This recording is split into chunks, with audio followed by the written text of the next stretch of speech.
It's strange how silence can carry weight. After my wife died, I moved to the edge of the world, or at least that's what it felt like. The property sat high above the Pacific on a jagged cliff that bled into fog most mornings and glistened with salt at dusk. The house wasn't new. My grandfather built it in 1958, a modest wood frame structure reinforced after every stormquake and landslide since. I inherited it with equal parts reverence and guilt after my father passed. But I never really lived in it until her funeral. Her name was Natalie. She died on a mountainside 2 years before I came back to the cliff. A freak slide during a hiking trip in Big Sur. A tragedy the news stations called a natural event, as if that meant it hurt any less. I was an engineer back then working contracts for the state's Geological Survey Department. We'd seen landslides, warned about them, filed reports that never made it past the third drawer of a bureaucrat's desk. I was good at what I did, but that didn't stop nature. And it didn't stop my wife from slipping into the earth like a forgotten name. I quit after that. Sold our house in San Diego, boxed her art supplies, gave her studio easel to her sister, and drove north to the only place left that felt like it wouldn't collapse under me. The bluff was quiet. The ocean didn't ask questions, and the neighbors, well, they kept to themselves, at least at first. The community was called Oceanward Hills, a name too pretty for its politics. It was a gated development, the kind that sold peace of mind through regulation. The HOA sent a welcome packet 3 days after I moved in. It came with a typed letter, a laminated community values card, and a fine notice for an unpainted retaining wall. The wall in question, a 60-year-old section of reinforced concrete that had prevented my portion of the cliff from crumbling into the surf during the '89 quake. That was my first warning. The second came a week later when I refused to attend the monthly HOA mixer at the community center. I didn't need potlucks. I didn't want book club invitations. I wanted quiet. But quiet, it turned out, was a currency they controlled. I didn't know their names at the time, just the tone they used when they knocked on my door. Polite, but pressed. HOA board members always introduced themselves like they were bearing good news, even when they were delivering ultimatums. The woman who led the pack was Karen Lambert, the HOA president. Pearls in the daytime. Heels on the grass. She carried a clipboard like it was part of her DNA. "We're so glad you've settled in, Mr. Turner," she smiled. "We just want to make sure your home aligns with the neighborhood aesthetic. The retaining wall, for instance, it's quite industrial, wouldn't you say?" "It's also the reason this house hasn't slid into the Pacific," I replied. Her smile didn't fade, but it shifted. Well, aesthetics and safety can go hand in hand when there's collaboration. I closed the door before she finished her sentence. Weeks passed. I focused on gardening. Tilled the hard soil near the southern fence line. Repaired the rusting deck rail Natalie always loved. I planted lavender where she would have painted it. Sometimes I talked to her. Sometimes I swore the cliff answered. But then came the marker's small white flag staked near the edge of my property line, fluttering like warnings in the sea breeze. Surveyor tape. Orange spray paint on gravel. I walked to the edge, knelt by a stake, and found a laminated paper tied to it. On site preparation. Community recreation project. Do not remove. No one had spoken to me. No letters, no permits. I stormed down to the HOA office the next morning, a beige prefab unit near the tennis courts, sterile as a DMV and just as smug. Karen greeted me with her usual controlled tone. "That's just preliminary surveying," she said. "We're planning a multi-use clubhouse for the community. Views of the ocean. It'll be magnificent." On my cliff, I asked deadpan. She blinked. "The land is classified as common use buffer zone." "No, it's not," I replied. "That's my land. The boundary line's in the original deed. It's never been ceded." Karen tapped her pen. "Well, our internal maps show." "Your internal maps are wrong." She straightened. "If there's a discrepancy, you're welcome to bring it to the next board meeting. But I will warn you, Mr. Turner, we've spent years planning this, and the community is very excited." I remember that moment clearly. The sun was behind her. It glared off the blinds and lit up the edges of her hair like a halo, except she wasn't a saint. She was a strategist, a builder of consensus, not truth. And I knew then, in the stillness between her smile and silence, that I'd have to fight harder than I ever intended. That night, I pulled out every document I had. The original property surveys, my father's signed easements, even geological overlays I'd helped draft years ago when consulting for the county. The cliff was mine right up to the edge, where the stone started its descent into the sea. And what they didn't know was that it was unstable. Not tomorrow, not next month.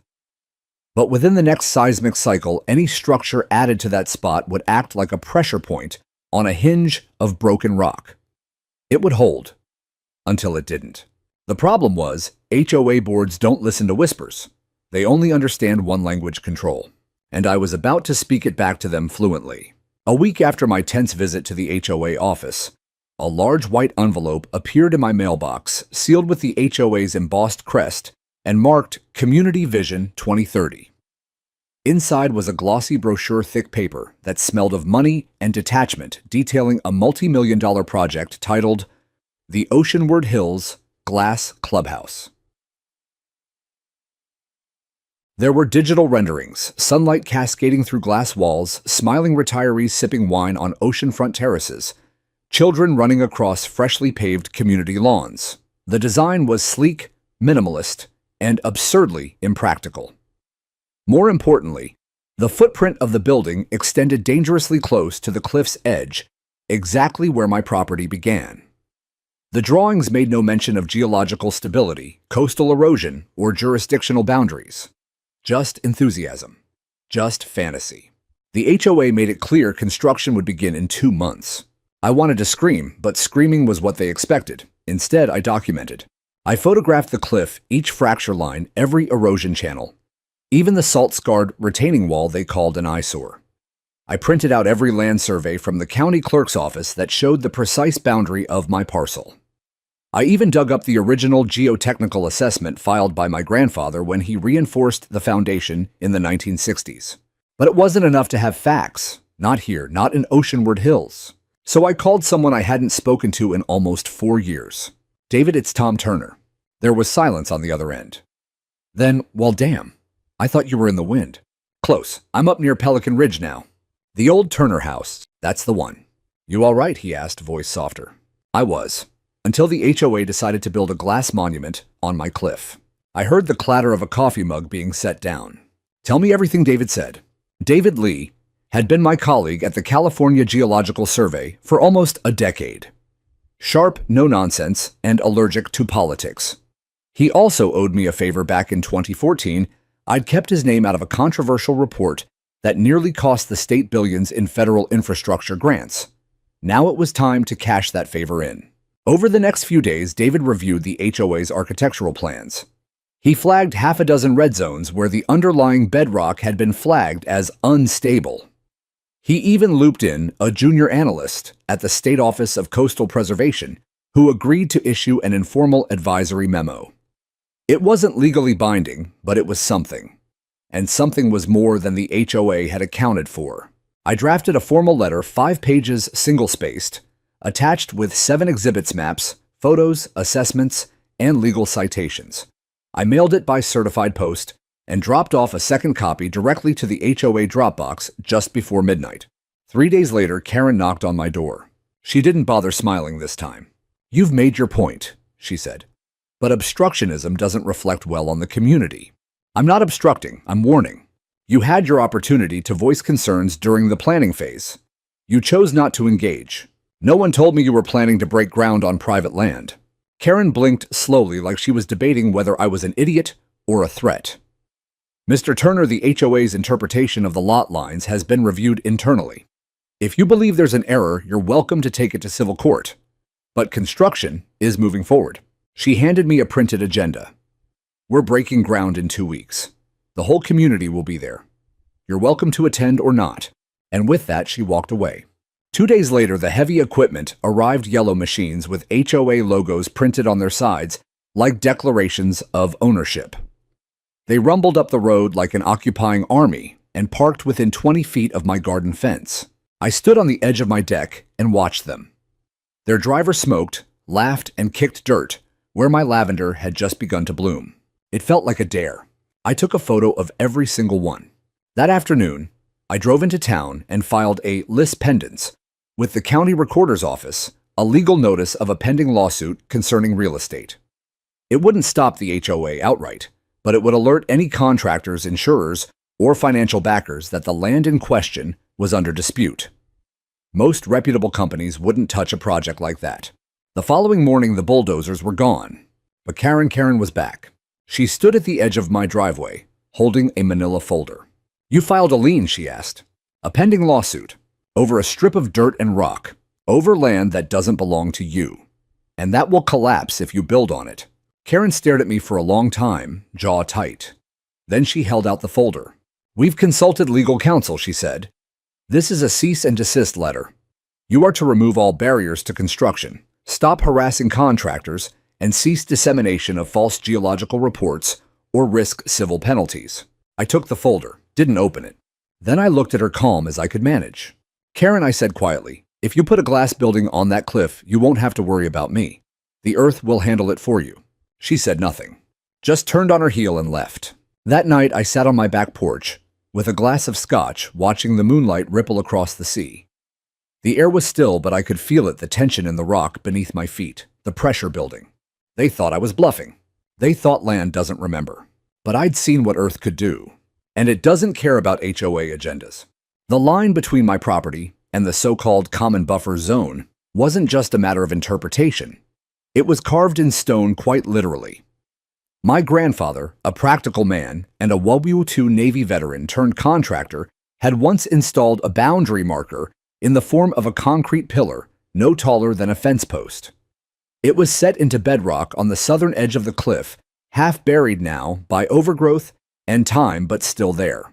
I found it 2 mornings after the cease and desist letter arrived. I'd been walking the lower slope with a tape measure and GPS logging every inch of that land like it was a crime scene.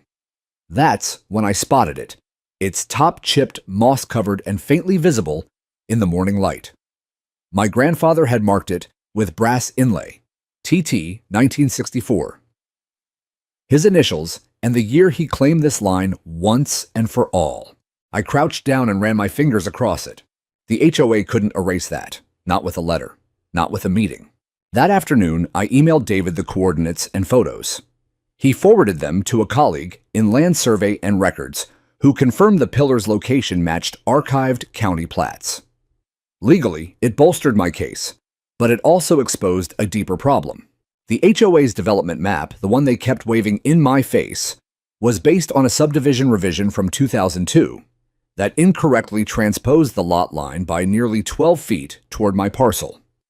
A cartographic error, David explained, that had been flagged but never corrected in the county database.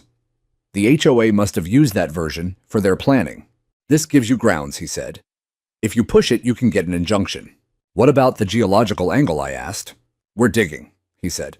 "But building on fractured cliffs, that'll bite them before any judge does." I wanted to believe that.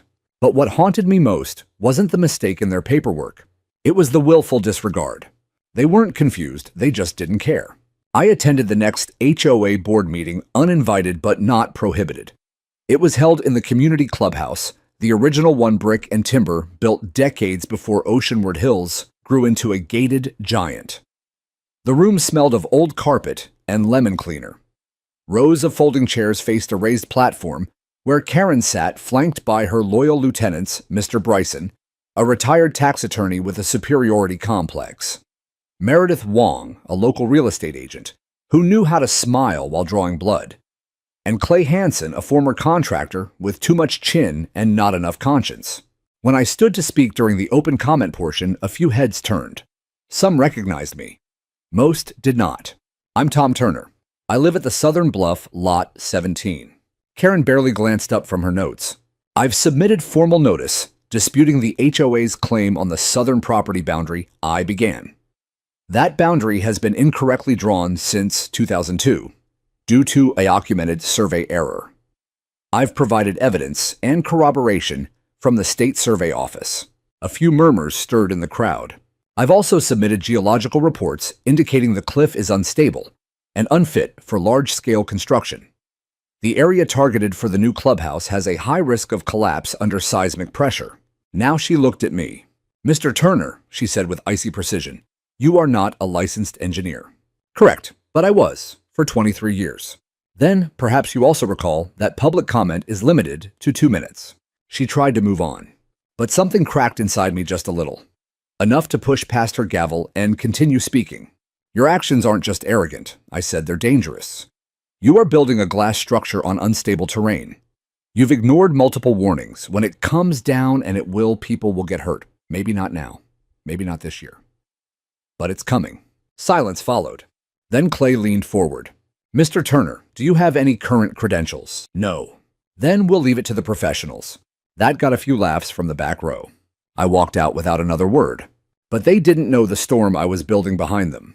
The next morning, I hired a private land surveyor. His name was Paul Greer, mid-60s, crusty, reliable, and best of all, independent. I paid out of pocket for a full boundary assessment, knowing it would take weeks, and maybe longer, to file into court. But I didn't need it for a judge yet. I needed it to make one last move.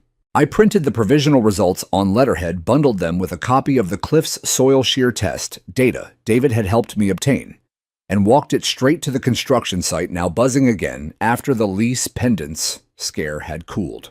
A foreman named Rick stood at the fence clipboard in hand, chewing gum, with the confidence of someone who thought they were untouchable. You planning to stop us again, old man? He asked, not unkindly. Nope, I said, just delivering notice. I handed him the packet. What is this? Evidence of a lawsuit and of a potential collapse zone. He blinked. I pointed past him. That corner of the site, if you pour foundation there, you're anchoring into fractured shale. That glass building will be sitting on a geological fault line. Don't see any cracks now. You will. That night, the wind came in hard. The kind of wind that makes shutters groan and seafoam creep across windows. I watched from my porch as the moon outlined the sheer drop below. The cliff shimmered faintly with dew, and I imagined the sound of glass snapping under pressure. They were building something beautiful, but it wasn't meant to last, and I had drawn my line. I woke to the rhythmic grind of machinery before dawn, the unmistakable groan of steel treads clawing at hard-packed soil. For a moment, I thought it was thunder, but thunder didn't come in reverse beeps and diesel exhaust. I stepped out onto the porch, still barefoot, coffee half poured, and stared into the pre-dawn fog that blanketed the cliff like a secret trying to stay buried. They were breaking ground. Again. Despite the list pendants, despite the survey data, despite everything I'd handed them with logic and precision, they were going ahead with construction. I saw Rick the foreman motioning toward a dump truck reversing toward the marked corner of the cliff. Survey tape fluttered from stakes orange spray paint scarring the soil. The ground rumbled beneath them like it had something to say. They weren't listening. I took a breath, slow, centered. Then I grabbed my camera. If they were going to bury facts, I would exhume them with images. I documented the scene from every angle, time-stamped photos, panoramic shots of the excavation equipment, zoomed-in frames of cracked shale just inches from where they were pouring fill. I filmed video footage of the workers walking dangerously close to unstable edges, their boots kicking loose bits of rock into the sea 200 feet below. Then I called David. They're doing it, I said, almost whispering. You're kidding. No permits posted, just full-scale excavation. He exhaled hard. Get everything. Video stills, timestamps, and send me your latest soil sample report. I'll forward it to the State Geological Compliance Office. I didn't ask what he was going to do with it. I already knew. At noon, I made the mistake of driving into town for groceries. By the time I returned, the glass support beams had arrived, 8-foot steel casings with mirrored surface panels stacked on pallets near the staging area, like gifts for a god that lived by the sea. HOA volunteers stood near the worksite like it was a parade. Balloons, folding chairs. Someone even brought lemonade. Karen stood at the front of the gathering wearing white slacks, a pastel blue blouse, and a gold HOA lapel pin shaped like a lighthouse. She beamed as a camera crew rolled in local news, I guessed. Probably fed some sanitized press release about community growth and oceanfront progress. I parked at the top of my driveway, hands gripping the wheel so tight my knuckles blanched. She saw me, and she waved. Not kindly, not politely, but with a triumphant flick of the wrist like a queen acknowledging the servant who had failed to stop the empire. I didn't wave back. Instead, I walked straight to the property line, stood on the ridge just 10 feet from the construction zone, and said nothing. Just watched. Waited. The ground was dry. Too dry. The deeper they dug, the more fractured the shale became, like peeling layers off a brittle shell. I recognized it instantly, shallow sedimentary bedding planes tilted toward the ocean, riddled with stress fractures. One good quake and it would shear off like broken porcelain. That evening, I filed an official complaint with the State Board of Professional Engineers and Land Surveyors, alleging construction on a known geological hazard without proper inspection. I included everything: my credentials, the site's historical data, and the fact that the HOA had rejected professional warnings. I didn't expect them to stop, but I wanted the record. I wanted history to say, someone tried to stop this. The next morning, I received a letter hand-delivered, no postage. It was printed on thick HOA stationery and bore the same lighthouse seal I'd grown to loathe. Inside the message was brief. Mr. Turner, your presence near the construction site has been deemed disruptive. Continued interference will result in legal action. Respectfully, Oceanward Hills HOA Compliance Committee. I laughed when I read it, not because it was funny, but because it was cowardice dressed up as protocol. I hadn't spoken a single word to their workers. I hadn't crossed any lines, but my silence was louder than they could tolerate. That afternoon, a representative from the County Code Enforcement Office drove up the hill. A young man, early 30s, unsure of himself, holding a clipboard like a shield. He introduced himself as Eli Sanchez. I got a request for a disturbance report, he said awkwardly. I didn't disturb anything, I replied. They're the ones disturbing land they shouldn't be touching. He nodded, flipping through forms. I know, I've seen your file. That caught me off guard. You have. He tapped the corner of his papers. David Lee forwarded everything. Soil tests, fault maps, permit discrepancies. There's a red flag now on the entire parcel. Technically, they're building on a mapped risk zone. Then why are they still digging? He looked up at the cliff behind me, silent for a beat. Because politics, he said, and money. I looked past him toward the glass pillars now being hoisted by a crane, suspended over nothing but wishful thinking and bad engineering. What can I do? I asked. Stay out of their way, he said. Let the ground speak. That night, I pulled out Natalie's old art journal, the one she used to sketch the ocean from our porch. On the back page, she had once scribbled a quote in charcoal. There is a voice that doesn't use words. Listen. I closed the book, and I listened. To the wind, to the cliff, to the quiet shiver that ran through the foundation of the world. They had ignored every warning, and the earth was starting to wake. It took them less than 6 weeks to erect the frame. By the time August rolled around, the Oceanward Hills glass clubhouse stood like a jewel on the edge of a blade. The structure gleamed beneath the California sun, its transparent walls catching the light like facets of a diamond. To an outsider, it looked like a marvel, an architectural triumph posed defiantly above the Pacific. To me, it looked like a coffin waiting for its lid. The HOA posted pictures online, glamorous, overly edited renderings of Karen Lambert and her board smiling beside the structure, sipping wine with their backs to the sea. The captions read things like, "A new era for Oceanward," and "Transparency you can see." That last one made me laugh out loud, bitter and low.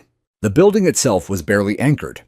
I could tell just from watching the workers it rested on a shallow spread, footing with glass load-bearing walls and minimal shear resistance. One strong gust or minor seismic event would turn the whole thing into an implosion of shimmering tragedy. But HOA residents didn't seem to care. They came in flocks. Every Saturday, families wandered down to the site, snapping selfies beside the floor-to-ceiling windows. Children ran barefoot on the adjacent lawn, freshly sodded and framed by shrubs that hadn't yet rooted into the unstable soil. Yoga mats dotted the southern terrace. Someone brought a portable espresso bar one morning. It was surreal, as if no one could feel the tension beneath their feet, as if aesthetics had blinded them to reality. Karen, of course, led tours. Clad in crisp linen and armed with a wireless mic, she narrated the history of the development like a monarch boasting about new conquests. This project was born from a simple idea, she said during one such tour, her voice echoing through the canyon as I listened from my garden. That a community should be transparent, open, united, and forward-thinking. The audience applauded.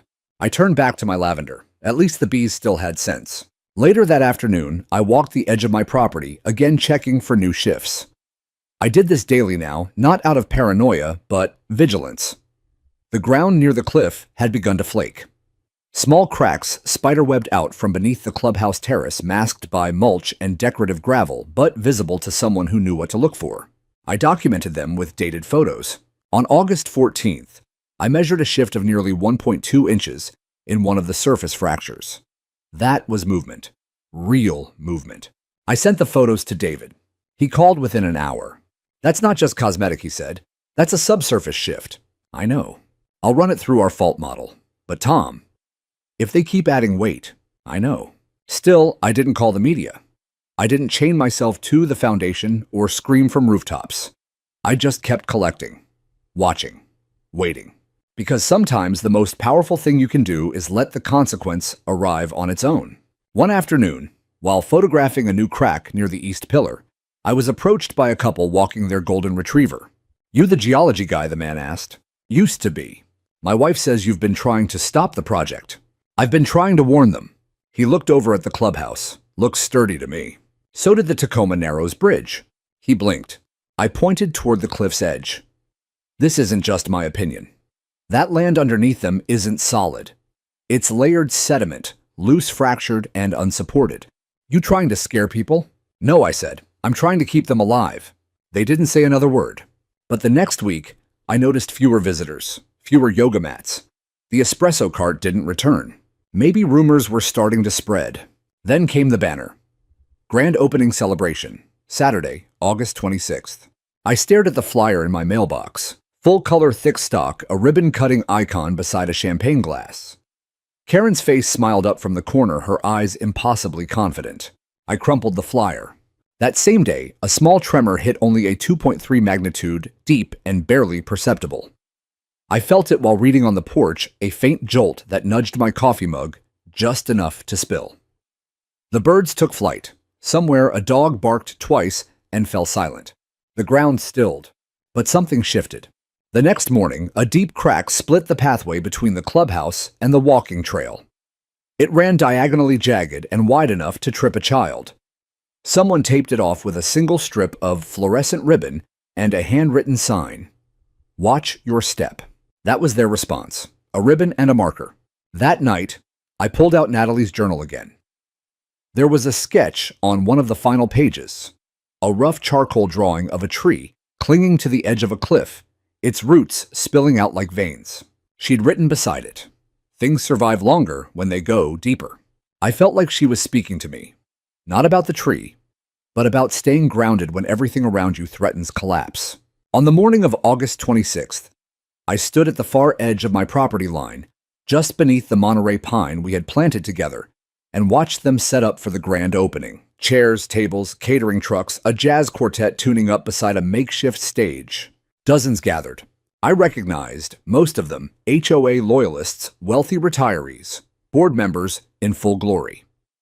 Karen wore a navy pantsuit and oversized sunglasses, like a movie star, returning to her audience. She held the golden scissors flanked by Clay and Meredith and Bryson, smiling into every phone camera pointed their way. They raised the ribbon. The quartet played, and I watched. I didn't pray for anything. Not destruction, not vindication.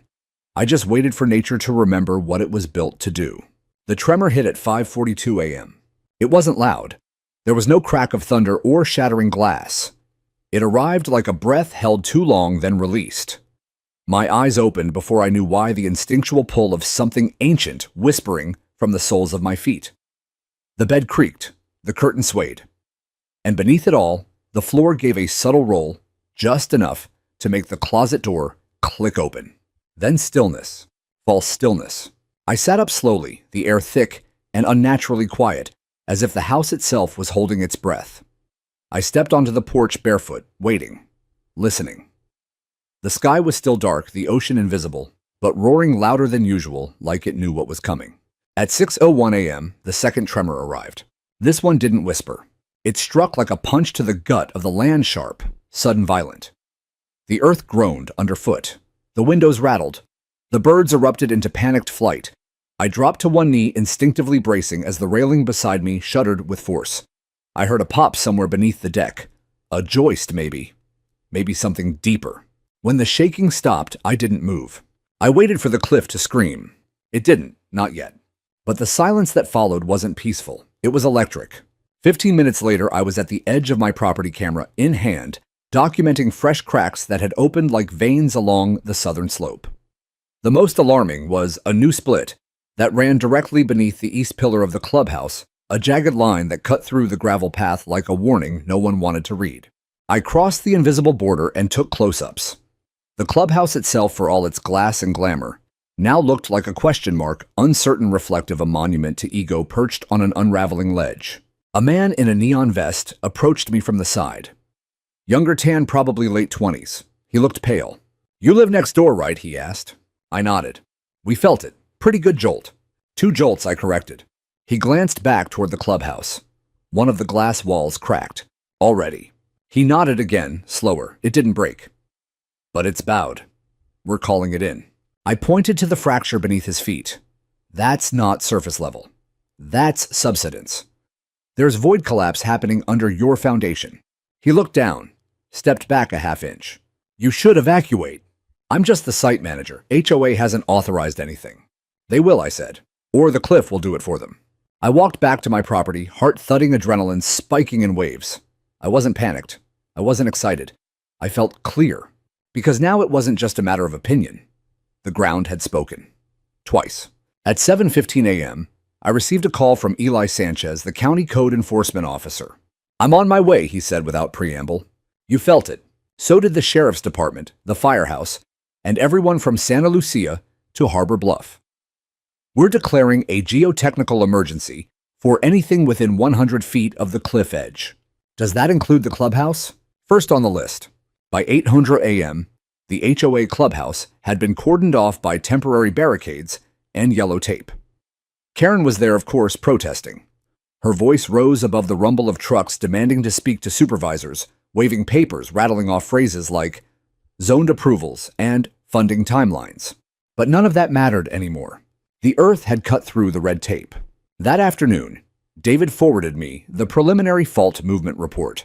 It showed a previously dormant subduction slip, releasing tension about 15 miles beneath the coast, minor, but significant. The epicenter was just offshore. The seismic energy had traveled up the cliff shelf like water through a cracked pipe. The good news, David said, that was probably the big one for this cycle. And the bad news, another aftershock could be worse for structures already damaged. I closed my eyes. The HOA wouldn't shut the clubhouse down willingly. They'd fight, deny, delay. So I made the choice they wouldn't. At 9:00 a.m., I contacted the local ABC affiliate and emailed them a compressed folder of everything I'd been documenting: photos, time-stamped, videos, property maps, geological assessments, cracks, complaints, emails, warnings. Within 2 hours, they responded. By noon, a news van was on site. And by 6:00 p.m., the story aired across 5 counties. On glass clubhouse built on unstable cliff, now at risk of collapse. They used drone footage, probably from one of the realtors, ironically showing the stunning but precarious structure perched like a swan on the edge of a fractured stone.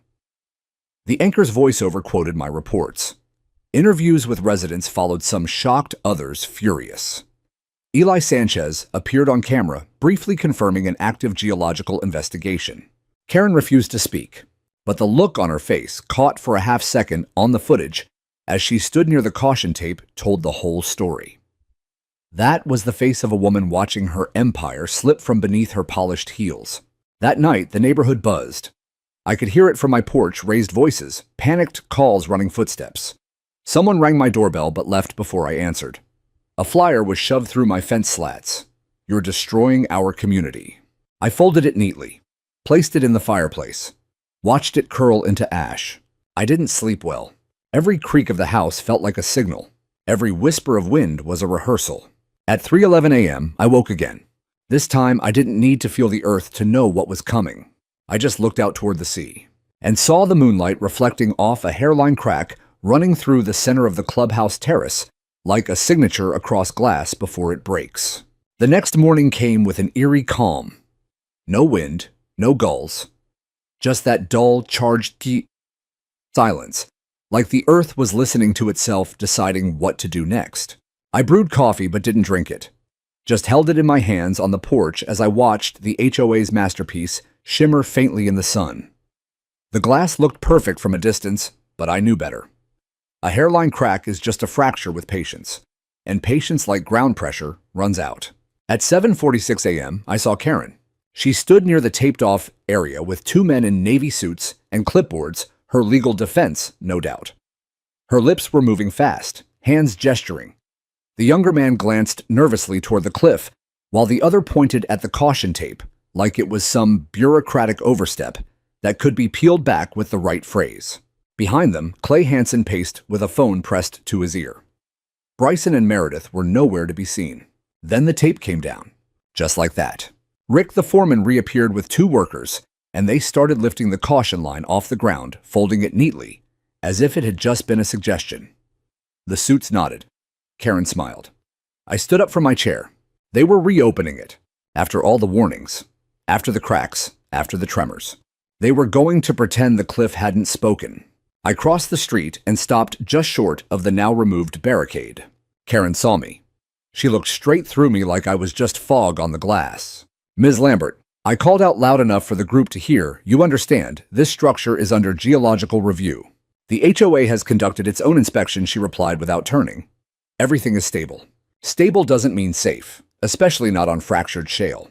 The community has invested in this space. We are not halting progress due to unfounded panic. It's not unfounded. It's photographed, documented, filed. She smiled, the same thin smile from weeks ago. Mr. Turner, if you feel threatened, you're welcome to leave. It was the most ironic thing she could have said. At 9:02 a.m., the earth did what I could not. It spoke for itself. It started with a low groan, a vibration more felt than heard. My foot shifted slightly on the pavement. A flock of starlings took flight at once. Then the sound deepened into a rumble that rose from the base of the cliff like something ancient, waking up angry. A boom. Not an explosion and exhale. The kind of noise that only comes when pressure finally wins. I turned toward the clubhouse just in time to see the southern terrace tilt. Not collapse, just tilt like a ship listing after hitting an unseen reef. The lawn folded. The ground beneath the east pillar cracked wide open. Then the first pane of glass shattered not inward but outward, blowing into the open air in a burst of light and dust. Screams erupted. The jazz quartet, which had been rehearsing on the far side of the lawn, dropped their instruments and ran. Karen stumbled backward, eyes wide, mouth open, but no sound came. One of the lawyers pulled her by the arm, dragging her away, just as another fracture split the concrete path in two. The cliff groaned again. Then a section of the foundation simply dropped, vanished. It didn't fall fast, just peeled away like a scab from skin. A chunk of the structure, glass and steel and soil, slipped from the cliff's edge and plunged into the Pacific with a sound so deep it made my bones ache. Water rose in a geyser, foam, silence. And then, chaos. I backed up slowly, but I didn't run. I watched. I watched the building they'd poured 6 figures into unravel in real time. Watched the arrogance, the shortcuts, the denial, all of it vanish over the edge. What remained was ugly. A half-standing frame with jagged edges and exposed rebar. One wall still stood miraculously, but spiderwebbed with cracks leaning just enough to make it clear it wouldn't last the day. Emergency crews arrived within minutes. First responders cordoned off the entire area this time, with more than ribbon. Sheriff's deputies, search and rescue. Someone called in a drone team. Karen was rushed away in a squad car, not arrested but shielded from reporters swarming the street. The HOA members silent. Some cried, some just stared. A few crossed the street and stood near me. One woman, early 60s gray bob, floral scarf, her hands trembling, whispered, "You tried to warn them." I didn't reply. What could I say? I had warned them. Over and over. With science. With evidence. With calm. And they'd dismissed me like a bitter relic of a bygone era. That night, the news coverage exploded. Footage from every angle played on repeat drones, handheld phone videos, security cams. Experts were brought on to explain fault slips and subduction plates. One even mentioned my name directly as a former state geologist who accurately forecasted the collapse. I didn't care about the attention. I cared about what came next. The county launched a full investigation. So did the state. Inspectors discovered that permits had been expedited through a friend in the zoning office. That geological reports had been forged. That at least 2 contractors had been paid under the table. to falsify stability assessments. Karen Lambert was subpoenaed within a week. By the end of the month, Clay Hansen disappeared from HOA records. Meredith Wong's real estate license was suspended pending ethics violations. Bryson stopped returning calls. And the Clubhouse, declared condemned. Too dangerous to even demolish. The remaining frame was fenced off a skeleton on the edge of the world, visible from miles away, like a warning sign carved in glass and arrogance. Still, none of them apologized. No one from the board knocked on my door. No letters, no emails, just silence, which was fine. Because the earth had already spoken for me. Louder than any courtroom. More final than any HOA policy. And it had said enough. It took 2 days for the aftershock to come. Smaller than the main tremor, but sharper, more surgical than violent. I felt it just after noon while pruning back the rosemary bush near the garden gate. The shears paused in my hand as a ripple passed through the soles of my boots and into the stone beneath them. A bird bath tipped slightly. The porch creaked like a warning. I looked toward the fractured silhouette of the clubhouse, what was left of it. A single standing beam had finally given way, collapsing into the pile of twisted rebar and broken glass already fenced off by the county. Dust rose slow and fine, curling skyward like incense at a funeral. I didn't flinch. By then, I'd seen enough things collapse to recognize when something was truly gone. That night, news vans lined the bottom of the hill again. But this time, they weren't just here for footage. They were here with questions. The knock came at 7:03 p.m. Mr. Turner. I opened the door to find a young woman, early 30s, notebook in one hand, local news badge clipped to her belt. She stood just outside my porch light's reach like she knew this wasn't her turf. My name's Leah Wu. I'm with Channel 9. Would you be willing to go on record? No. She didn't blink. Off record. I paused, then stepped onto the porch and nodded for her to sit. We didn't talk long. I didn't rant. I didn't gloat. I just laid out the facts, the fault line. The ignored warnings, the photographs, the state correspondence, the historical land records. I showed her the boundary post my grandfather had set in 1964 and explained the layered shale beneath the cliff, how it wasn't a matter of if, only when. She nodded throughout, scribbling less than I expected. Before she left, she asked me, "What do you want people to take away from this?" I didn't answer right away. I looked past her toward the collapsed frame of what was once Oceanward's pride, now little more than scrap and scandal. Maybe that the earth doesn't care who you are, I said. Only how much pressure you put on it. Her report aired the next evening. It wasn't flashy, just factual. But it quoted me directly, and that seemed to change something. The story shifted from tragic construction failure to community-ignored expert warnings. My name was no longer just a footnote. It was the through line, and with it came the reckoning. Residents began demanding answers. Emergency town hall meetings were scheduled. The county filed a notice of violation against the HOA for unsafe construction practices. Then came the legal filings, first from homeowners, whose property value had dropped by double digits overnight, then from the Coastal Integrity Commission citing unlawful development on a protected bluff zone. The HOA board tried to salvage what they could.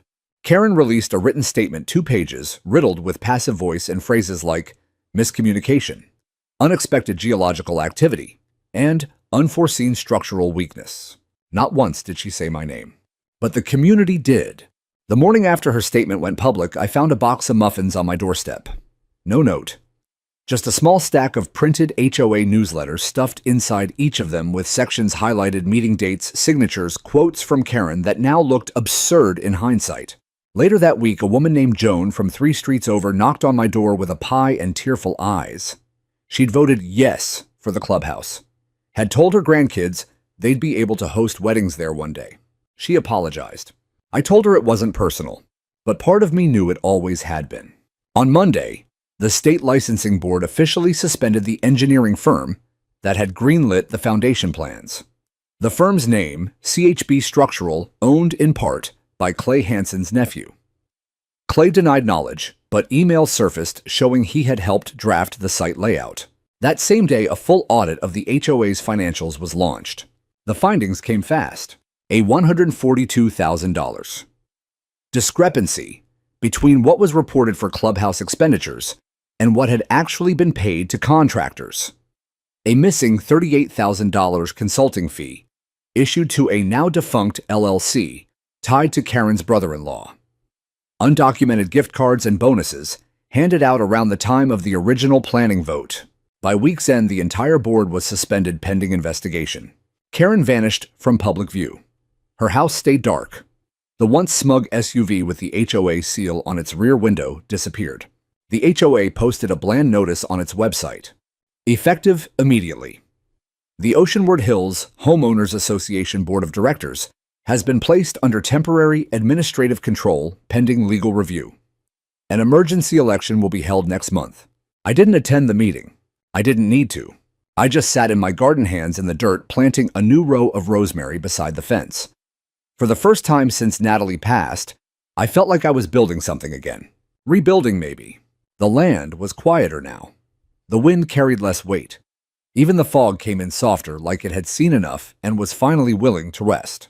Late one evening, as the sun dipped behind the fractured bones of the failed clubhouse, I stood again by the edge of the cliff. The ground still bore its scars, cracks, displaced stones, a warning etched into the earth for anyone willing to look. But there was no noise. No construction. No laughter or speeches or champagne. Just waves. And wind. And a man who had been dismissed, then vindicated, standing tall on the only piece of ground that never lied to him. By the third week of September, the HOA that once ruled Oceanward Hills like a private government had become little more than a fractured memory. The clubhouse remained in pieces, a monument to arrogance, silhouetted against the ocean surrounded by fencing warning signs and silence. The temporary board, appointed by the county after the corruption probe, met in the old brick community center. No catered lunches. No cocktail receptions. Just a folding table, plastic chairs, and residents who no longer whispered in fear. They spoke now openly, loudly. Some even apologized to each other across the aisles. They passed out paper ballots to vote for a new board. For the first time since moving back, I went. Not to run, not even to speak. I just stood in the back, arms crossed as names were read aloud. The energy was different, humble. Wounded, but awake. The woman who won president, a retired school librarian named May Devereaux, had never served before. She opened her speech with a trembling voice and ended it with a promise: we forgot that the community isn't its buildings, it's its people. We won't make that mistake again. People clapped, but it wasn't triumphant. It was tired. The kind of applause people give after surviving something they still don't fully understand. A few attendees turned toward me. May did too. "Mr. Turner," she said from the front, "we'd like to formally recognize your role in—" "No need," I said. The cliff did the talking. That got a few laughs, even from me. Later, as I walked home beneath the warm gold of late summer dusk, I passed the ruins again. A crew had taped off more of the area. A sign read, "Pending demolition. Do not enter. Structural failure zone." Structural failure. They always made it sound like the steel gave out. But it wasn't the structure that failed. It was the people who ignored the ground it stood on. That weekend, I received an envelope in the mail. No return address.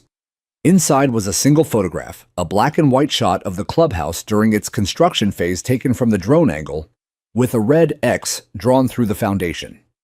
Taped to the back was a small note. "You were right. I'm sorry I didn't listen." Aw, I didn't need the full name. Rick. He'd been the only contractor who looked me in the eye. I placed the photo in the drawer of Natalie's art desk beside her sketches and charcoal pencils. It didn't belong in a frame. But it deserved to be remembered. Soon after, the county filed an official report. The 39-page document detailed every oversight, every skipped inspection, every falsified approval, and conflict of interest. Clay Hansen was named directly. So was Karen Lambert. So was CHB Structural, whose license had been permanently revoked. Criminal referrals were issued. Indictments followed. No one went to prison, not yet. But their reputations shattered faster than the clubhouse glass. Karen sold her home in the dead of night. A for sale by owner sign appeared with a hastily duct-taped flyer offering the house as is, motivated seller, no HOA fees pending. It sat empty for weeks. Eventually, it sold below market value. The day the moving truck pulled away, I stood at the edge of my driveway, coffee in hand. Karen sat in the passenger seat, face turned away. She didn't look up. I didn't wave. There was nothing left to say. That night, I finally returned to my workbench. Natalie's old easel sat folded in the corner, untouched for years. I opened it, brushed off the dust, and placed a new canvas. I didn't know what I was going to paint. I only knew it was time to try. The next day, I walked the cliff again. Not to check for damage, not for surveillance, just to breathe.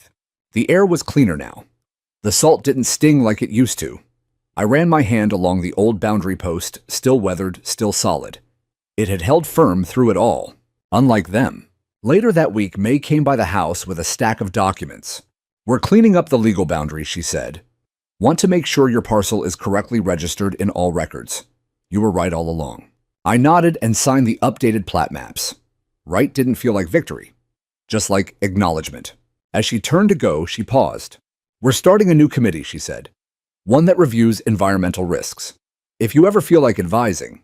I didn't answer right away. Then I smiled. "I'll think about it." After she left, I stood by the garden. The rosemary was full again. The lavender had bloomed. I could almost hear Natalie humming as she used to brushing charcoal across canvas, lost in a world only she could see. The land hadn't changed, but the people had. And maybe, just maybe, that was enough. Fall came slowly to oceanward hills. The heat receded like a tide, leaving behind a gentler wind, longer shadows, and a silence that no longer pressed against the ears. With the last of the clubhouse rubble hauled away, and the cliffside fenced off permanently by county order, something fragile and unfamiliar began to grow peace. Not the kind of peace enforced by bylaws and newsletters, but the quieter kind, the kind that comes after reckoning, when people remember that arrogance isn't strength and silence isn't weakness. I spent more time in the garden. The rosemary hedge had tripled in size. The lavender replanted seemed brighter this year, as if it had survived something alongside me. Bees returned. Hummingbirds followed. Even a pair of mourning doves took up residence near the garden shed, their low coos mingling with the rhythm of my tools scraping dirt. The land felt alive again. One morning, while trimming back overgrowth near the cliff path, I uncovered something I hadn't seen in years, a flat stone with Natalie's initials carved into it. NT shallow and weather-worn. I remembered the afternoon she had done it giggling like a child, then blaming the dog for the sudden missing corner of her gardening trowel. I sat beside that stone for an hour, brushing away dust, remembering how she used to stand at the cliff's edge, with her hair whipping like seaweed in the wind, dreaming out loud of things I never quite understood until she was gone. That night, I finally started the painting. The canvas sat ready for months, blank and intimidating. But as the days grew shorter, I stopped waiting for the perfect idea and just let my hands remember how to move. I painted the cliff, the house, the fence, the rosemary. I didn't paint the clubhouse, not out of spite, but because some things are better left buried. I painted the sky wide and cloudless the way Natalie liked it. And in the corner, nearly hidden, I painted her barefoot hair caught in motion, holding a mug and smiling into the wind like she was still here, asking nothing, needing nothing, just witnessing. On October 12th, the county held a public forum at the community center, the same room where Karen once raised her voice like gospel. Now the seats were arranged in a circle, no podium, no hierarchy. May asked me to speak. I said no at first, but she insisted. I stood hands in pockets and told them the truth. Not about geology, not about permits or lawsuits, but about grief, and how it sharpens you, hollows you, prepares you for fights you never wanted to have, but can't walk away from. I told them about Natalie, about the landslide, about why I came back not to be part of their community, but to protect what little I had left of the one I lost. There wasn't applause, just a silence so still it felt sacred. After the meeting, people lingered. One man approached Roger, I think his name was. He used to scoff at me during meetings, the type who once believed in rules as religion. Now he just nodded. "You were right," he said quietly. I didn't answer. Some truths don't need repetition. The weeks rolled forward. The HOA was restructured, budgets reevaluated, projects postponed or canceled outright. No one mentioned new construction. Instead, they talked about emergency preparedness, slope integrity, and wildfire prevention. The priorities had shifted from control to survival, from image to reality. In early November, I got a letter. This one wasn't on HOA stationery.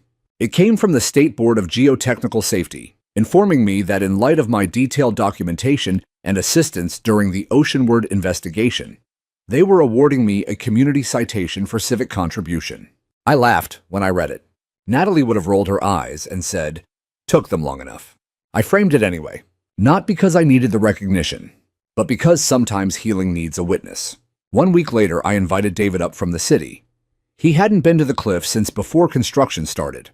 We sat on the porch like we used to, drinking cheap beer, watching the ocean chew at the horizon. "You kept all your notes?" he asked.